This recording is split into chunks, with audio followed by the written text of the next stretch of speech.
We are live on my properties, and I'm clicking for you to go live on yours, Matt, because apparently your X is not functioning, but we are live on mine at least. So yeah, I don't think we'll Ah, be live on your X, but we have I need Matt to go. Pag. I have premium for that. Sorry.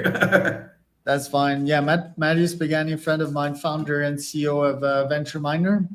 We're going to discuss about vibe coding today. So Matt is the founder of Web3 now, AI first, I guess, agency and sort of accelerator, right? So we can talk about that, but mostly vibe coding. Vibe coding is basically a phenomenon. I think it's a revolution. It's way more than a movement. It's not just hip. The vibe in coding implies it's hip, but I think it's more of a serious revolution and power back to pretty much anyone. Like, why use or search for like fancy codes when you can explain it into simple words, right? And an AI can transmit that into code. There's a big valley between technical and non-technical people, and I feel that it's just good that we're bringing this back to humans and to builders. Don't care if you're a coder, if you're a policeman, or if you're anything. If you're adding value to the world, and by the way, nowadays coding is one of the best way to add value to the world, then one should be able to code. And also one last thing on that, and I know we're gonna discuss about all of these topics, but if you even if you know how to create a product, as you know, Matt, like it's about commercializing it, right? So you can create the greatest shit ever that no one will ever hear about.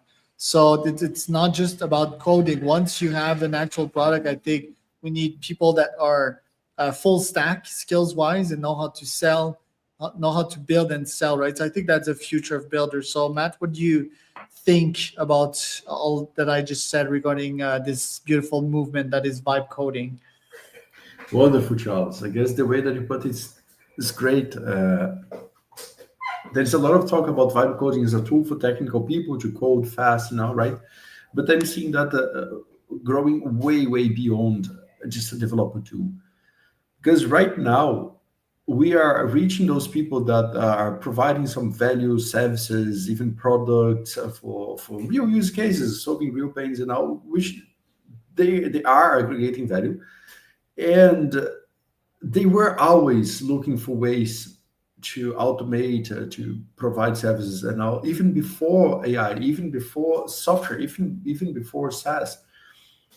Tell me if you have never seen Excel guy, consultant, and all that is like financial consultancy or whatever, that is just using a big Excel spreadsheet to provide value and do a services. This happens a lot here in Brazil, happens in India, in a lot of countries. This is like the bigger base of the economy of the systems of people who that for decades. And then you have the SaaS boom of automating that, the tool that we can click and all, but all of that requires developers. You need to code something, for example, Stripe, automated payments. It's much easier to pay people, charge people through Stripe than it is with your Excel sheet, of course. But then you need to code all of that. How many engineers are working to maintain Stripe? Just as one example. So now this is what is happening with vibe coding. Is the Excel version of bridging the gap from technical to non-technical for the newer generations. It's just that it's way more powerful, way more capable, way more versatile, way more modular and composable than just dealing with data like Excel, like this case. So people have been building real products, shipping value. Some of them, a lot of them, getting hacked in the way, but some that they do properly, they are delivering very well. Like the examples that you were mentioning, Charles, that you use it for building websites, right? Maybe tell a bit of things that you have been experimenting.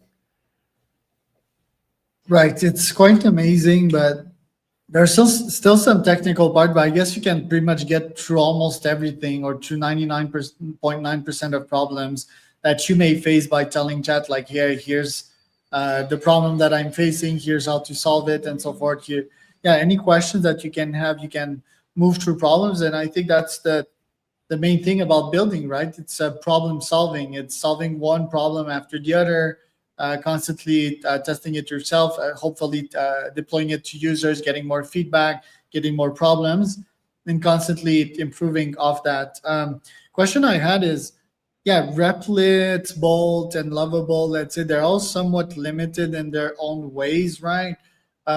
You can't really build a fully secured app right now, so there will always be like some scalability issues on the short term, right? Do you feel that medium term, the next couple of months, we're gonna be able to fully build a fully functional app solely through vibe coding and not by knowing any pieces of code, quote unquote? Yeah. This is the biggest delusion that we have right now with vibe coding because it's so close that it creates the expectation that you can just prompt things in one shot. But we are not there yet, not because of the limitation of the tools themselves, like Replit, Cursor, Lovable, whatever. It is one key factor. And for explaining that, it takes a while to actually prove people that this is a thing, but the AIs, they cannot reason. And then people will start throwing stones. No, we have reasoning AI. We have O1, O3, blah, blah, blah. We have DeepSeek, they reason. Yes, they are called reasoning AI. The whole term artificial intelligence, we know that it's artificial, but intelligent. For explaining that for a common person, for a non-technical person, is very difficult. The AIs are not intelligent, even though there is I for intelligence in the name. And the reasoning models, they are not reasoning. They are doing something similar to reasoning, so we call it's by this name, but it's not reasoning indeed. So for us to have one shot, direct prompt, working like this, code me an app for delivery food or whatever, and then you have an actual process of coding that app from beginning to end with no security flaws, with no bugs, with no scalability problems, you would need to have indeed reasoning, something that a person can do. And most of those AIs are very, very far from it. And you asked about timeline, Charles, on how long it might take. There is a whole discussion right now if it is possible to reach AGI or even some sort of strong AI with LLMs that are based on amount of data that you show on them. And maybe we're going to run out of data before we reach AGI. This might happen this year, next year. We still have a lot of computing power. We still have a lot of data to go, but we might run out of fuel, of track to take flight before we reach there. So unless someone invents other kind of breakthrough, like was Transformer in 2017, we might need to wait a few decades so that you have enough data to scale LLMs until the path of AGI. Or maybe someone is going to invent a neurosymbolic model, reasoning model next week, and boom, AGI is there. We'll never know. But running out of data, that seems really far-fetched. There's so much data in this world and on the internet and in other sources that we haven't fed it yet. What is prompting you to think that we're running out of data? Yeah, OpenAI is explicitly saying that they run out of public data. And then you need to enter the realm of private data that is very difficult to reach. You need to do some federated learning, or you need to have agreements for using this kind of data or incentives. Yeah, but they have a billion users. They'll never fucking run out of data. You see, for you to train AI, you need data, new data points that would bring more information. So if you have but the users are copy pasting new data on a daily basis. Yeah, the problem is that this data might not represent anything new for the model to learn. Any new happinesses might be new hard data, like, oh, my daughter was born. Okay, so you have a new data that a person was born, but it's not different from the structures of data that you had on previous publications. So for the AI to keep gaining new abilities, you need to learn new structures, new languages, new constructions, new correlations of facts, actual tokens that AI use. So more people using AI daily, and they even say that they're not using that for training the models, but well, we need to check that, right? So even that might not be enough for them to have enough data for leaping forward for GPT-5. We saw that with GPT-4.5. We were expecting a big leap like GPT-3 to 3.5 and 4, but actually it was like a 10% increase. GPT-5 might be like a 20% increase. So the effect is already there. Maybe we are not going to have enough data or producing syntactic data capabilities to actually reach there. But Yeah, that's also like OpenAI, but I don't think. I mean, it could be they're mentioning it openly, right? But I don't think this is going to be a hard challenge. I think it's going to be more compute that's going to be the hard challenge, because yeah, they're sort of dependent on Nvidia, and then they will invest in internal concepts for that to improve the GPU architecture and so forth. But yeah, I think that's slower. Now that's OpenAI also. Like I don't think Google will ever have a data problem with YouTube and the Google search and the Yeah. Google Docs and Gmail. Google is slower, but Google has a data moat, right? And I think Yes. that yeah, like multiple decades is a bit far fetched. I think yeah, even if Google is slow, maybe they could surprise us and maybe they could have an advantage. And the thing that is unstoppable here is that there's a race, right? There's really an AGI race, and if Google is having an edge, then OpenAI will follow up with something.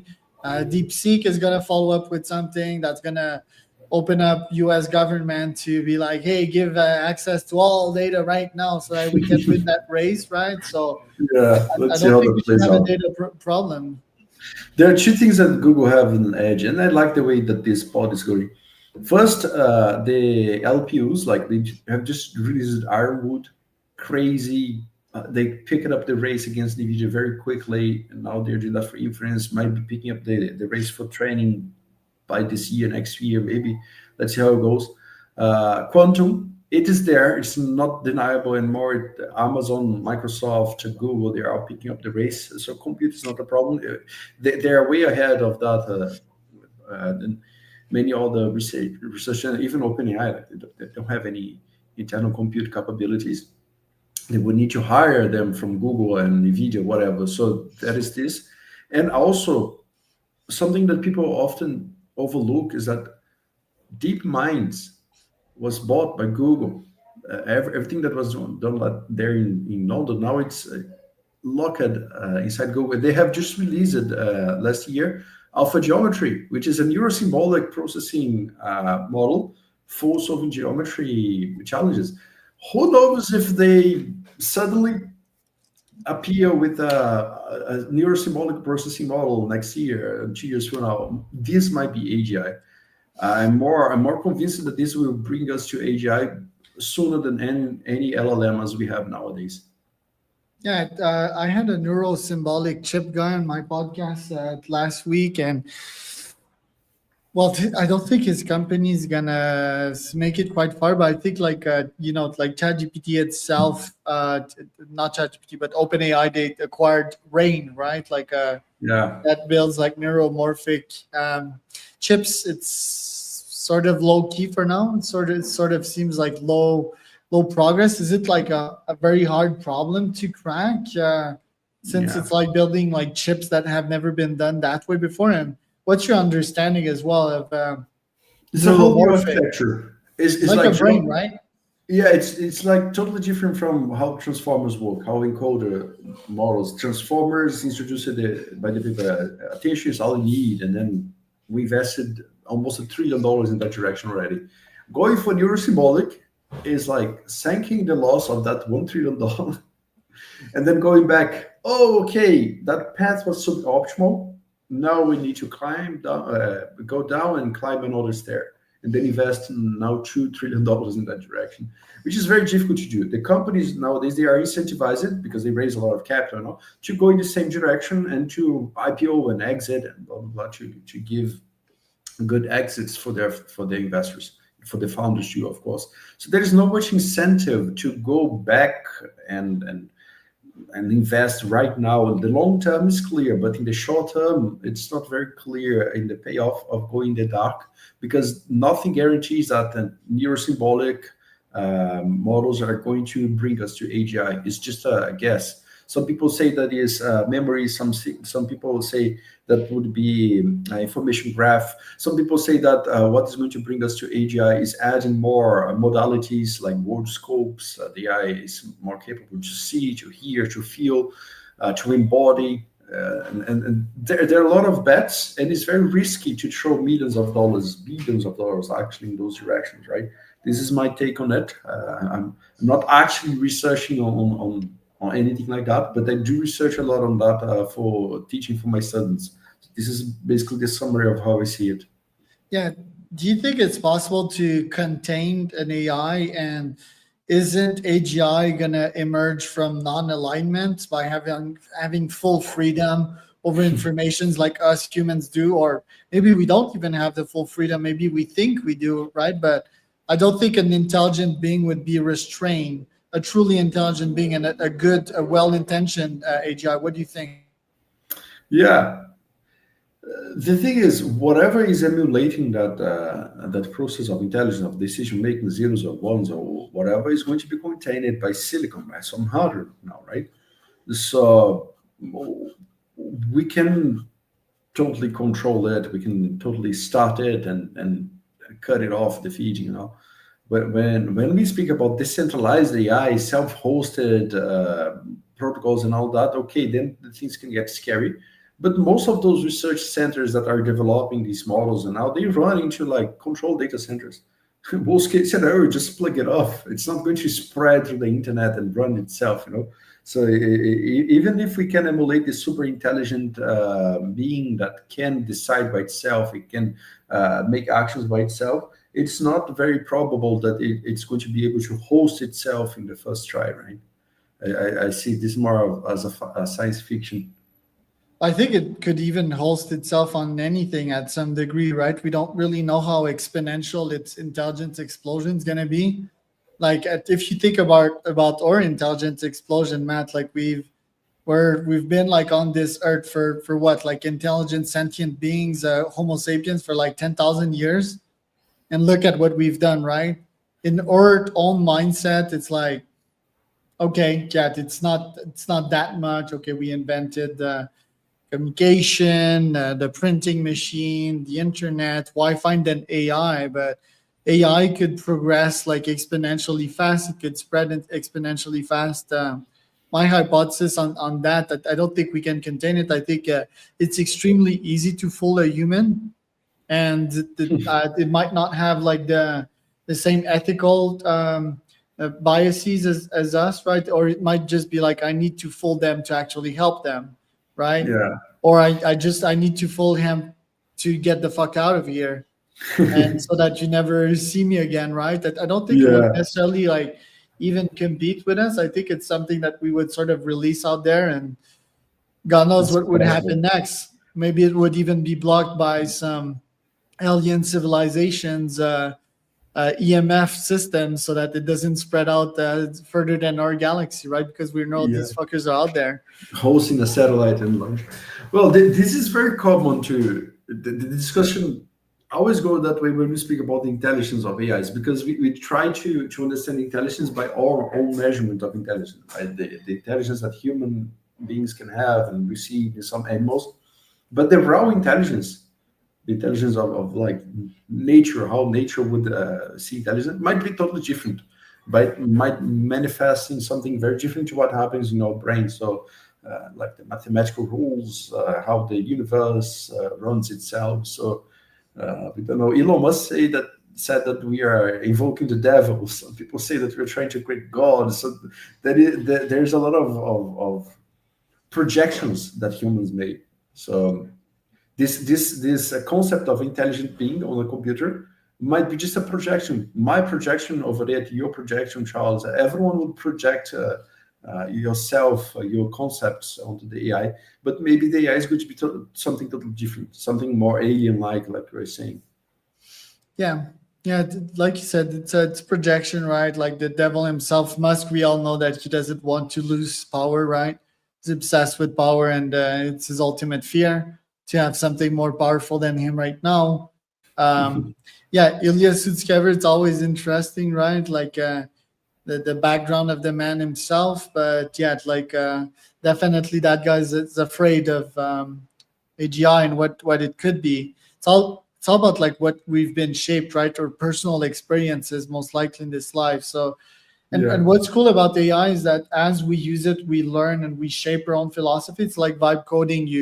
you learn to code at the same time, right? Because you're looking at code, you're understanding how things work, and eventually even become a coder. So yeah, it's interesting the direction in which this will all bring us. I think it's a symbiotic evolution as well.